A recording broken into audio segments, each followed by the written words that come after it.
Olá, meus queridos e queridas! Hoje nós vamos ver um dossiê completo a respeito dos dois primeiros EPs lançados pela banda Sleep Token. Aqui eu vou falar brevemente a respeito da lore. Eu fiz um vídeo um pouquinho mais completo e introdutório desse universo, vou deixar aqui no card. Mas nesse vídeo nós vamos nos atentar apenas às poesias, às letras cantadas em cada uma dessas faixas e tentar analisar o que é que se queria dizer. Qual é a base usada para essa análise?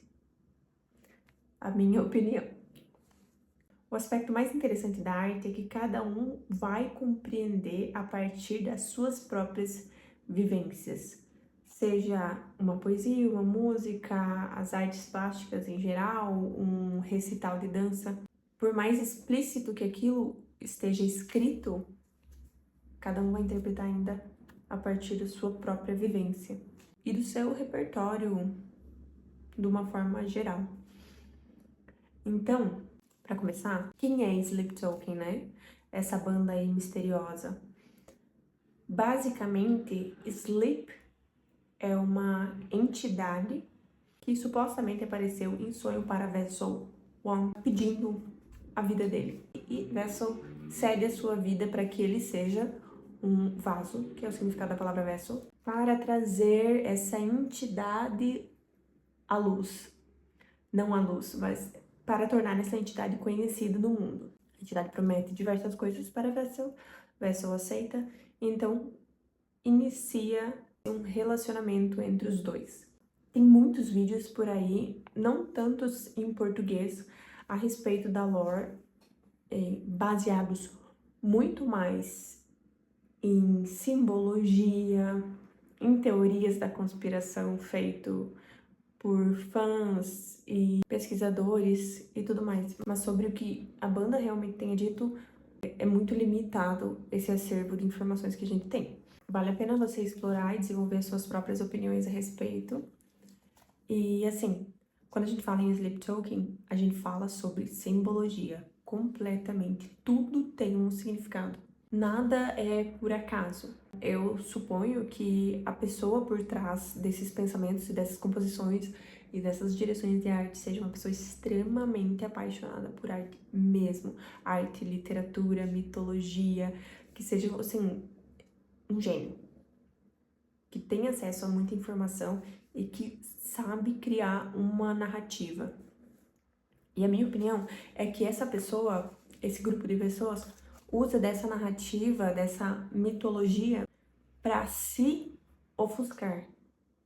Em entrevista, o pessoal da Sleep Token falou que eles usam essa máscara, eles não falam o seu próprio nome, porque o que interessa mesmo é a entidade Sleep. Mas para mim o que interessa mesmo é a arte. O meu ponto de vista a respeito do que eles constroem. Então eles colocam essas máscaras, eles criam essa simbologia, essa narrativa para tirar a imagem do autor da obra. Mas o que nós vamos ver hoje aqui é o que o autor está falando sobre a vida dele. Vamos lá. O primeiro lançamento é de 2016 e é o EP One. Começando pela capa, que é belíssima, um fundo preto, um ramo de cerejeira, as agulhas cruzadas. Elas expressam muito bem o conteúdo desse EP, fazem um equilíbrio da delicadeza das pétalas das flores com as agulhas que podem ferir, mas também podem ser uma ponte que costuram duas partes, entre tantas outras simbologias. Para mim, esse álbum ele expressa a ideia de se tornar um. Não à toa que o nome também seja isso, né? One. Assistindo o videoclipe, você pode ter a ideia de um ritual, de uma iniciação, onde o protagonista entrega o seu coração nesse ritual. Então, quando a gente assiste, a gente vê entrega, vê uma transformação. Essa transformação sendo tanto da maçã para o coração, a lua nova até a lua cheia, a forma como o Vessel dança, parecendo que está se transformando. em alguns momentos aparece um óvulo sendo fecundado. Então traz essa ideia de nascimento, de transformação e também carrega diversas simbologias sexuais. Então são vários aspectos que trazem a coisa para um sentido carnal, um sentido humano. E aí quando a gente vai olhar para a letra de Thread the Needle, a gente pode tirar algumas conclusões ou refletir a respeito de alguns temas. Para mim, essa música tem tanto a conotação de uso de droga quanto de sexo, de entrega de um relacionamento. Enterre-me aqui dentro dessa cama de labirinto. Podemos sentir que o tempo está dilatado. A sensação de tempo dilatado acontece. O tempo dilatado quer dizer que em algum ponto passa mais rápido e em outro ponto passa mais devagar. Como quando você está perto de um buraco negro, por exemplo. Que quem tá perto do buraco negro, o tempo passa muito mais rápido para quem tá na Terra. Então, quando você tá com alguém que você gosta muito, parece que o tempo passa às vezes mais rápido, ou que você tá naquele mundinho com aquela pessoa e tudo que acontece lá fora não importa. Mas quando você está sob efeito de alguma droga, também tem essa sensação de que o tempo tá passando diferente. Então essa música, ela me lembra um pouco daquelas cenas do Jesse Pinkman em Breaking Bad com a namorada. Como que é o nome dela? Da moça que faz a Jessica Jones. É que eles usam heroína, talvez? Enfim, drogas injetáveis, né? E aí, no seguinte verso, ele fala: nós podemos passar a noite em fascinação. Nós podemos enfiar agulha de novo e de novo e de novo. Esse enfiar agulha pode ter diversas interpretações, tanto quanto do uso de droga, quanto a conotação sexual de enfiar agulha, quanto também a tentativa de costurar algo. Então, a pessoa pode ser um relacionamento, a tentativa de se relacionar com alguém, de criar laços, de se tornar de costurar uma pele com a outra, um ser com outro ser. Apague as luzes e venha descobrir algo para confiar, algo para se apagar. Então, olhem onde estamos deitados, no espaço invisível. Como se dentro desse se misturar, se tornar com o outro, a identidade de cada um se apagasse. Só existe esse novo ser. E assim a música se sucede. A minha principal interpretação é realmente a respeito do início de relacionamento. Quando você tem aquele desejo de se fundir com a pessoa, de passar muito tempo com ela, de ficar ali no seu ninho de amor, nesse desejo incessante de conhecer mais o outro. Então, a primeira música do EP One, para mim, significa a iniciação do relacionamento. E aí nós vamos para a segunda música, que é Fields of Elation, Campos de Exaltação. Um lugar que não existe, que talvez seja feito só para eles dois. Essa música traz uma dualidade curiosa. Para mim, parece que o autor tá num relacionamento que ele sabe que não é tão bom para ele, que pode ser algo destrutivo, como ele descreve na letra, algo pecaminoso, algo extremamente carnal. Ele começa a música falando que a luz do dia retrocede, então é comum se anoitecesse. Diversas músicas falam sobre a noite ser uma coisa boa. Tanto que Sleep Token é um deus do sono, né? Uma entidade do sono que encontra enquanto dorme. Me traz a ideia e me lembra também de Gethsemane, do último álbum, quando o Russell canta o seu trabalho diurno e o seu karma ruim, meio que jogando na cara que essa pessoa tem um trabalho diferente, um trabalho convencional, diurno. Então, talvez ao fim do dia, quando começa a anoitecer, é o momento em que esse casal tem para se encontrar e para estar junto. E daí talvez surja essa veneração pela noite, que é o momento em que o autor não tá mais sozinho, tá acompanhado dessa pessoa que ele gosta tanto, né? Voltando para Fields of Elation, ele fala: a luz do dia retrocede em uníssono. Essa sala enterra as horas. Então, novamente, essa ideia de que o tempo passa diferente nesse ambiente entre essas duas pessoas. E aí começa essa controvérsia de sentimentos. E ele fala: como a morte em movimento, ninguém pode me tirar daqui, dos campos de exaltação, quietos e argilosos. Quando ele fala ninguém pode me tirar daqui, a minha interpretação é que mesmo que se essa pessoa quisesse, ela não teria capacidade de tirar o autor dessa situação, desse ambiente. E depois nós vamos retornar a essa fala. E ele segue: o seu nome é um pecado. Pecado é uma coisa ruim, né? É algo extremamente carnal, é algo que a gente sente culpa, algo que a gente não gostaria de fazer, que a gente fica se observando e que é algo que a gente tropeça, que mesmo que a gente não queira, às vezes a gente não consegue evitar, de tão forte que o pecado tá marcado dentro da gente. O seu nome é um pecado que eu respiro como oxigênio. Sou pego descuidado nos braços da luxúria novamente. É algo que ele sente vergonha, mas que ele não consegue viver sem, que é essencial para ele sobreviver os dias, mas que quando ele descuida, ele cai novamente nesse pecado, que no caso é a luxúria aqui, que tem tudo a ver com thread and needle, que é um relacionamento que parece ser bastante sexual e talvez tenha apenas esse princípio. E aí ele vai repetindo que ninguém pode me tirar daqui, desses campos de exaltação. E lá pro final da música, vem algo que me deixa pensativa, que é: eu estou perdendo a minha fé em nossas vidas separadas. E eu vi alguns vídeos que falam coisas diferentes, como se fosse uma coisa boa, mas pra mim é uma coisa ruim, com a minha interpretação de religião que eu tenho. Nós temos fé em coisas boas, nós esperamos coisas boas. Então, quando ele fala eu estou perdendo a minha fé em nossas vidas separadas, é como se ele tivesse fé em se separar, em não estar com essa pessoa. Ou seja, não estar com essa pessoa seria uma coisa boa, que ele tem fé que aconteça. E nesse caso aqui, ninguém consegue tirar ele desse lugar, nem se quisesse. E até ele tá perdendo a fé nisso.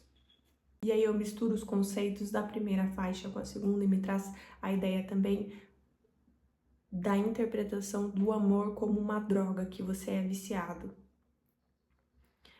Uma substância química que você não consegue rejeitar. E me parece com isso.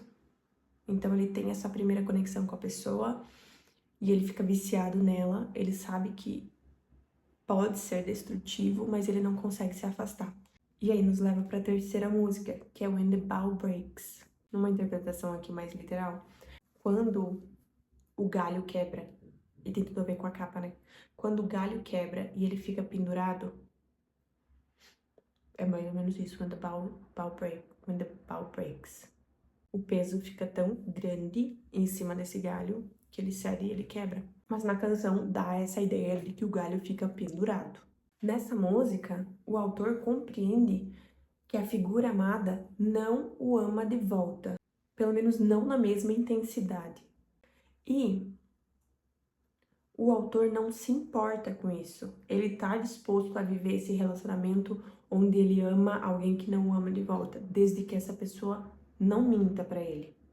Não tente enganar com frases vãs, com promessas infundadas.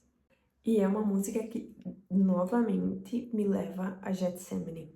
Então, eu não sei por quanto tempo o autor, que eu acho que Vessel 1, ficou nesse relacionamento. Indas e vindas, ou se ele mistura todos esses relacionamentos para criar uma obra que reflita os sentimentos e não necessariamente casos isolados da vida dele. Mas enfim, a letra diz o seguinte: você poderia ficar vivo, só me diga que percebeu, mesmo no escuro, o jeito que eu te deixei respirando. Essa não é uma ameaça de vida, é uma ameaça de fim de relacionamento. Você poderia permanecer vivo, o sentimento pode permanecer vivo, o relacionamento pode permanecer vivo.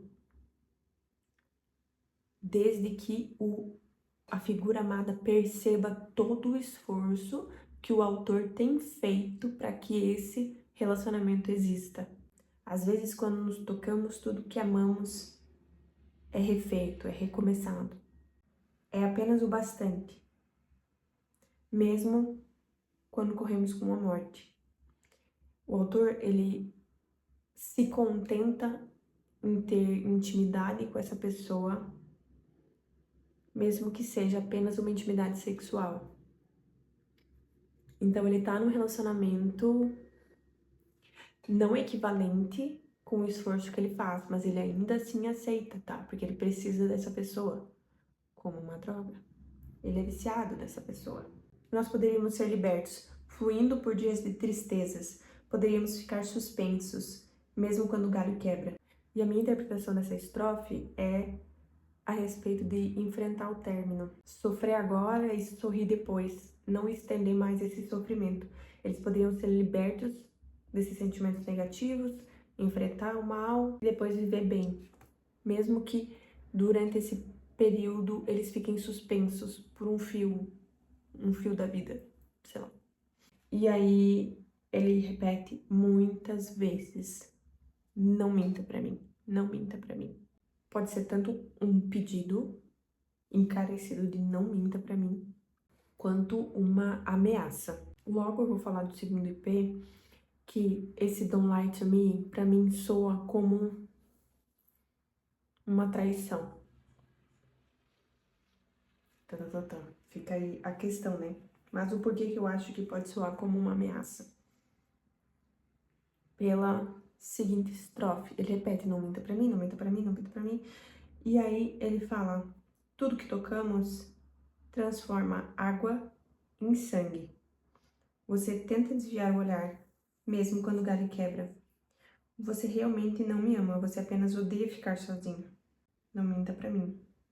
Essa é a primeira referência bíblica que a gente tem na discografia da Sleep Token. E eu vou ler aqui pra vocês que referência é essa.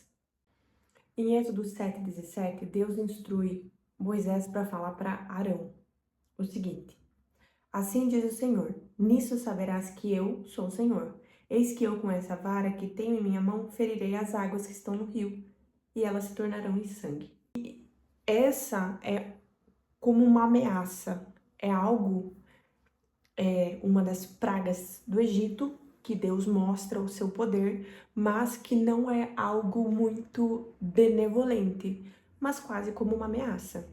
Então, enquanto transformar água em vinho é sobre elevação, transformar a água em sangue é sobre juízo de Deus. É sobre vingança.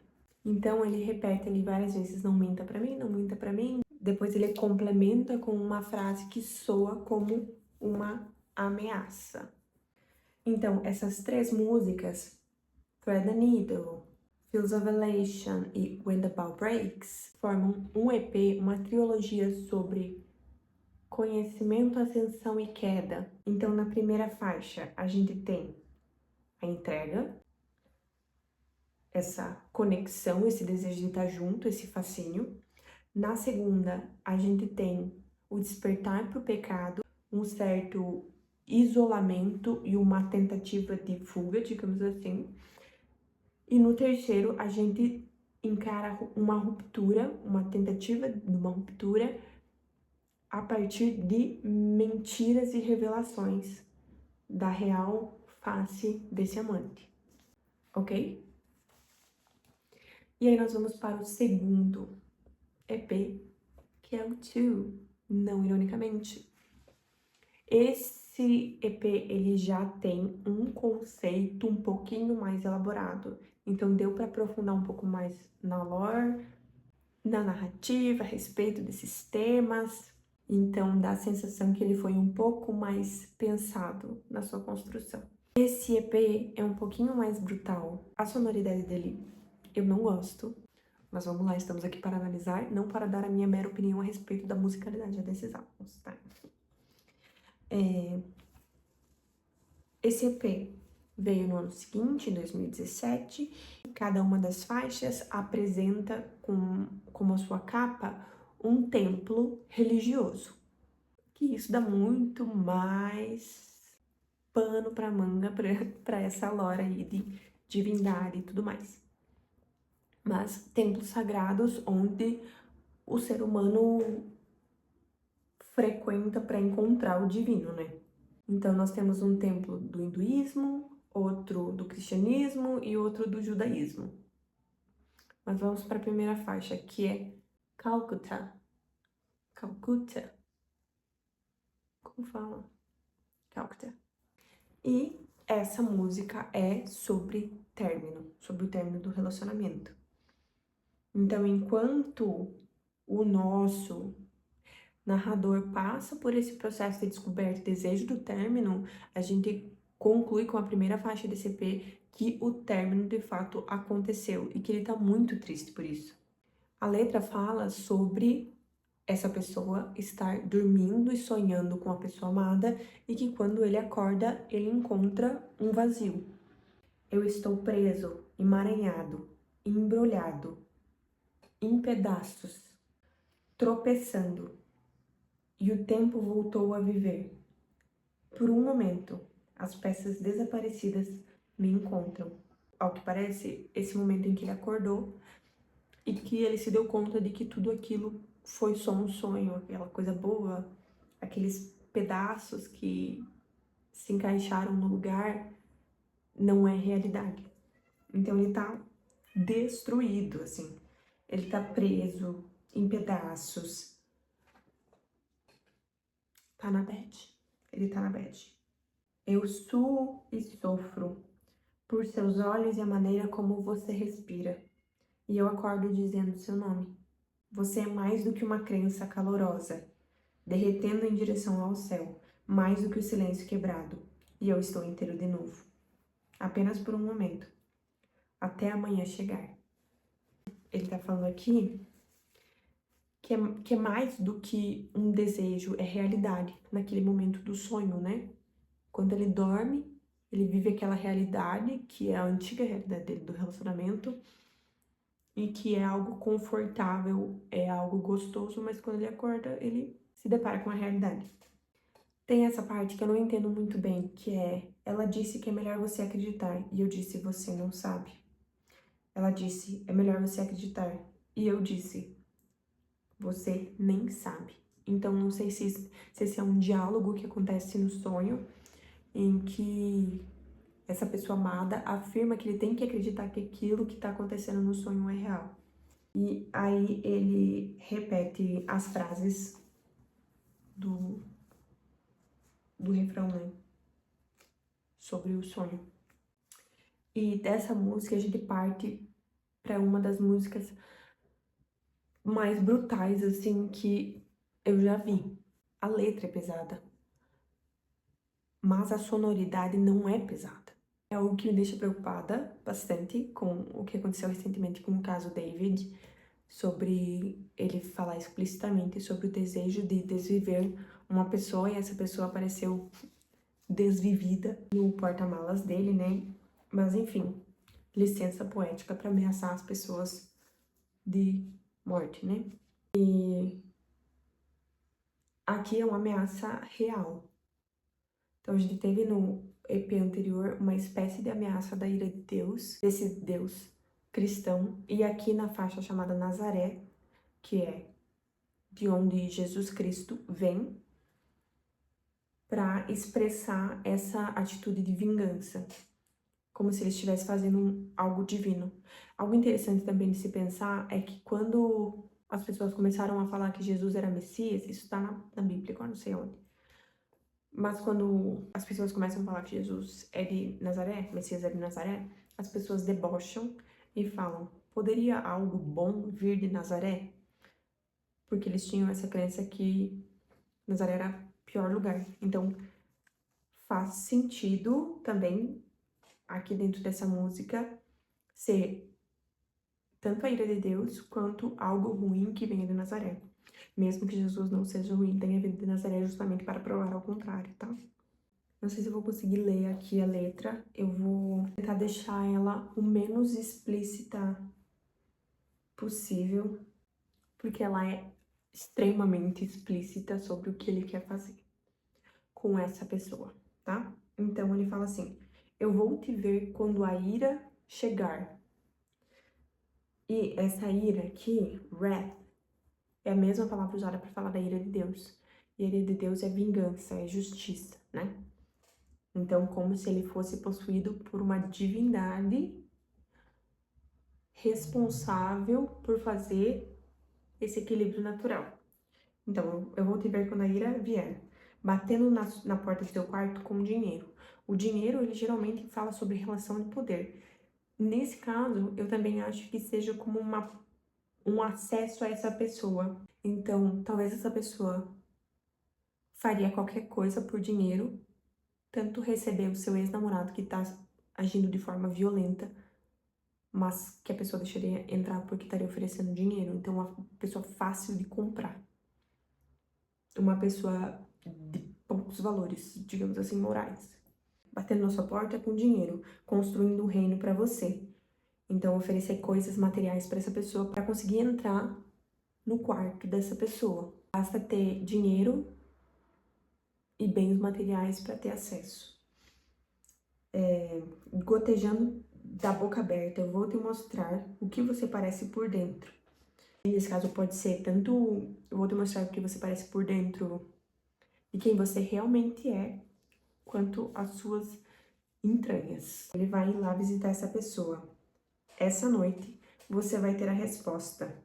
E aí ele fala: vamos carregar a arma. Let's load the gun. Let's. Você não fala sozinho. É algo que você usa para mais de uma pessoa. Então ele pode estar convidando alguém para fazer isso com ele, ou ele pode estar falando com diferentes personalidades dele também.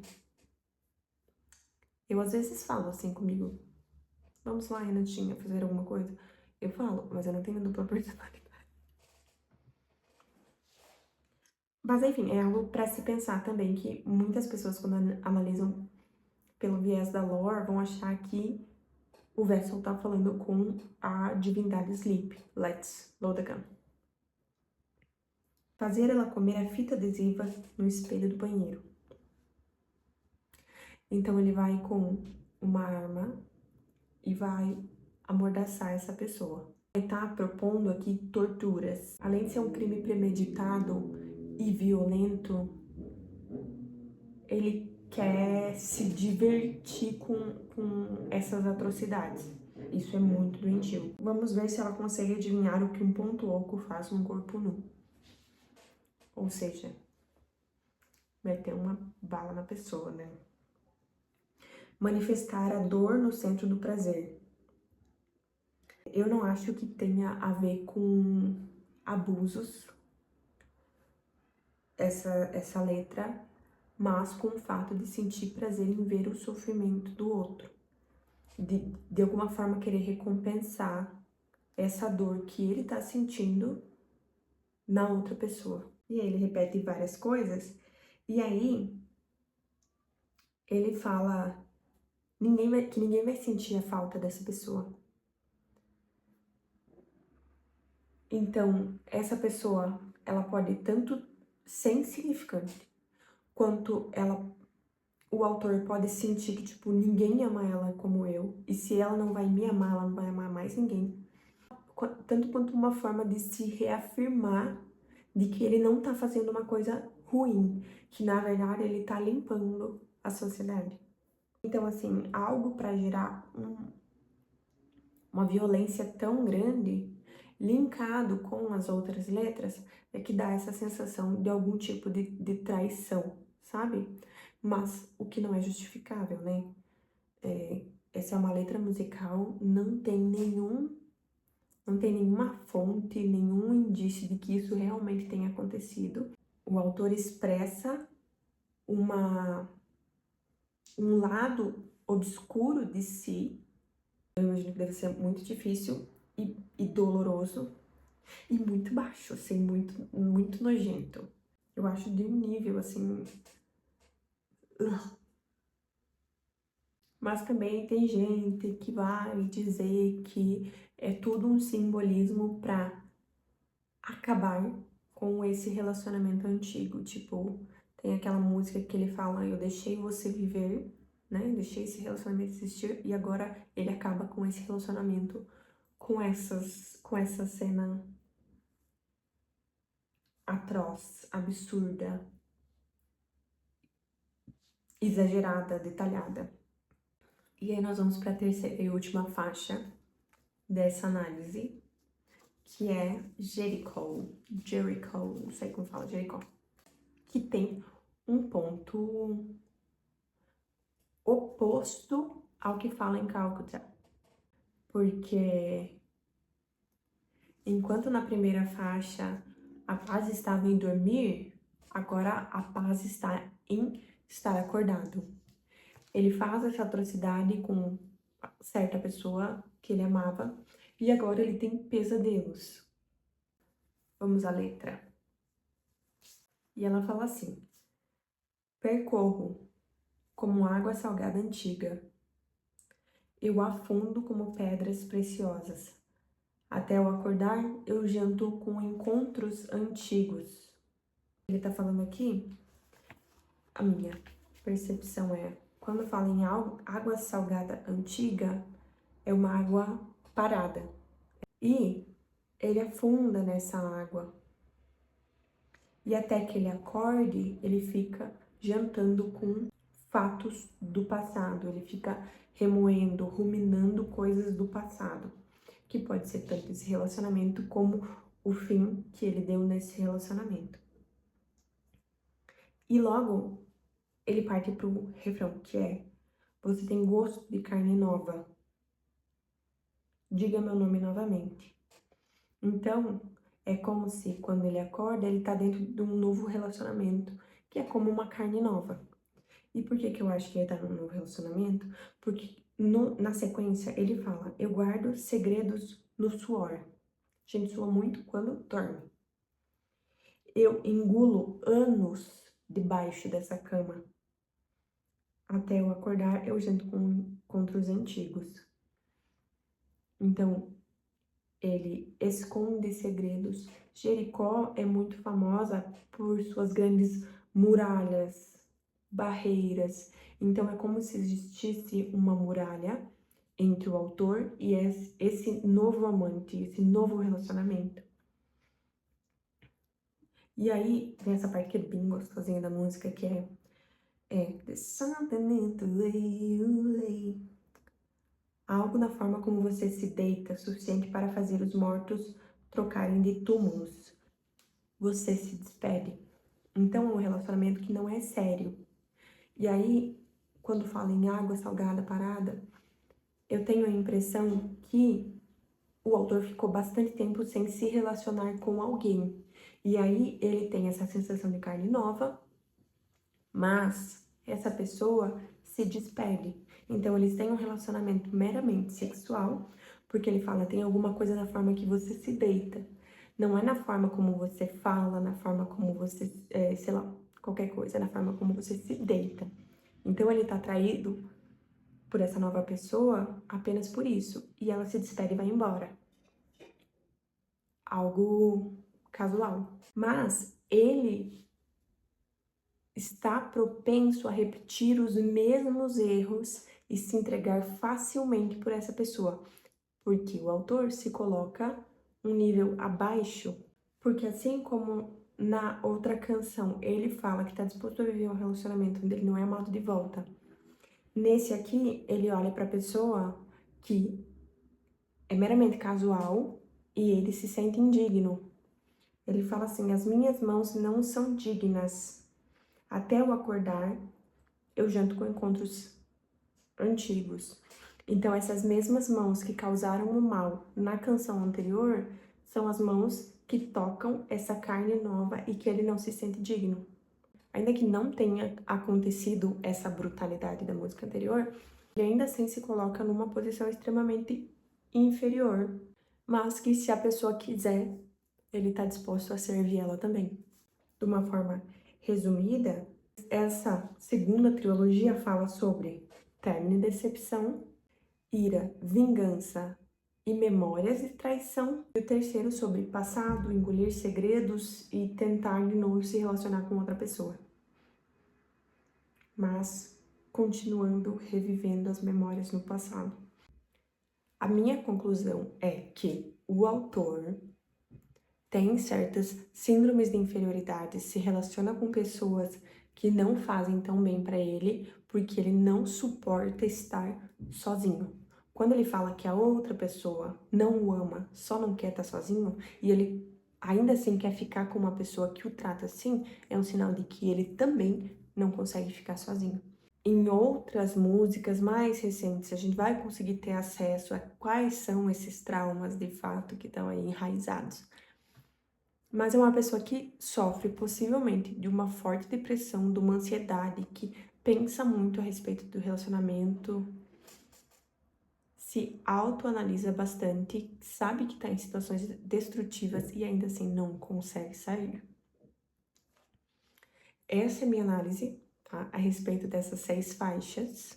Se vocês quiserem, eu posso trazer assim mais a fundo da lore, lembrando que a narrativa da mitologia em volta da banda é muito mais dita sobre especulações do que sobre o que a banda fala em si. E o fato da banda não falar nada alimenta ainda mais essa curiosidade. Esse foi o primeiro vídeo de uma série. A próxima obra que eu vou analisar vai ser o Sundowning, novamente a respeito das letras e das poesias e seus possíveis significados. Tá bem? Eu espero que você tenha gostado. Se você gostou, deixe um comentário aqui sobre o que você pensou, se você concorda, se você discorda. Deixe um like, se inscreva no canal, compartilhe com seus brothers, ok? Valeu, galera do Rock and Roll. E lembrem, a arte é subjetiva e isso é o mais legal dela. Tchau!